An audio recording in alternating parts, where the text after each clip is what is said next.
Welcome back. This is Raw Reactions, where you're gonna get the raw reaction. Haven't seen this video. I was just on the tube and I seen this and I clicked it. This is where it happened. Imagine 24 hours ago, almost exactly 24 hours ago, where I am standing, according to the police and witnesses, there were at least 4, sometime maybe 5 rival gang members just running up and down the street, shooting at each other. And just I always wondered to myself, these news reporters and newscasters, when they go back to the scene of a incident, do they get a thrill out of it? Do they get a paranoia out of it from fear? I always wonder. Comment below and let me know what you think. Here we go. And just about, maybe about a football field over my shoulder, a 13-year-old walking with his mother got caught in the crossfire. Fortunately for him, he will survive his injuries.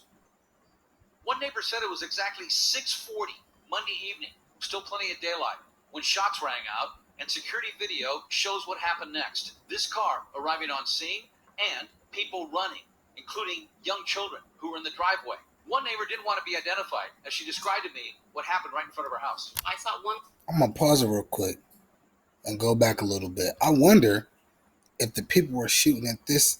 I don't know if this is a young kid just running as well as the other kids because he looked kind of young. I couldn't really tell. But I wonder if this was the guy that was shooting at.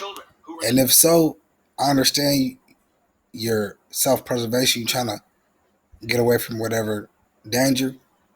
But at the same time, if this was me and I'm running away from something dangerous or potentially dangerous, I wouldn't run where those kids at. You can see these kids were just in the driveway. You can see they was chilling. They must have been there for a while. So a younger kid bike right here doesn't look like any of these kids. But let me get back to where we was at. Y'all comment below. Look at that. That's horrible. Kids running like that. Arriving on scene and people running, including young children who were in the driveway. See, because look, the kids didn't start running. Kids didn't start running until they seen the man come. They just was covering their ears. Look. Including young children who were in the driveway. One neighbor didn't want to be identified as she described to me what happened right in front of her house. I saw one was a gunman. I saw him with a gun. I seen 3 running that way. And nobody yelled, nobody screamed or anything? Nobody yelled. There was no argument, nothing loud. It was just a normal day. One woman said when this car drove into the neighborhood, that's when the shots started. Here's 1. Here's 2. 5 of the bullets wound up in the van that Jane Rodriguez uses for her dog grooming business. 1 bullet flattened her tire. I heard 3 pops, and I thought there was fireworks. But quickly she realized it was gunfire. I ducked and ran to my backyard. They continued this battle down the block. It was a fight, and you can hear that because you hear like. See, yeah, you see the same dude? That was the same dude, just cut right there. The other guy respond with. You see him? Yep. The detectives say one of those bullets. Hold on, let me go back and be quiet because they're talking about it right now. But quickly she realized it was gunfire. I ducked and ran to my backyard. They continued this battle down the block. It was a fight, and you can hear that because you hear like 1 shot, and then you hear the guy respond with 3 shots, and then you hear the other guy respond with 4 more shots. The detectives say one of those stray bullets hit a 13-year-old boy. According to police and witnesses, the 13-year-old who was struck was almost a half a block up the street. He was with his mother. They apparently had just gotten back from getting something to eat. And up the street, not even in the camera view or anything.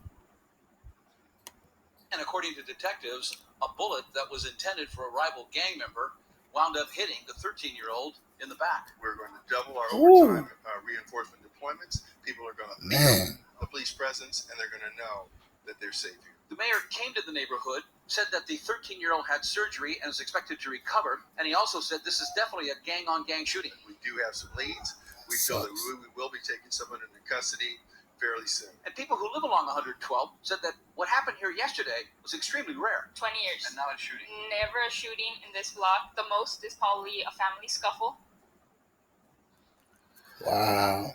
We just checked, and as of now, no arrest made in this shooting, despite the mayor saying that they are close to having a break in the case, but still no arrests, at least none have been announced. As for that 13-year-old, he remains hospitalized, his mother by his side. Up the street is where he lives. His family said no interest in talking. Reporting live from Inglewood, I'm Dave Lopez, CBS 2 News. All right. So let me click off of this. So if you like content like that, let me know. Not necessarily like that, because who would like to see kids going through traumatic events like that?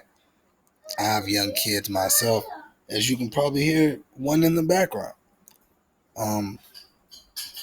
Yeah, make sure you subscribe.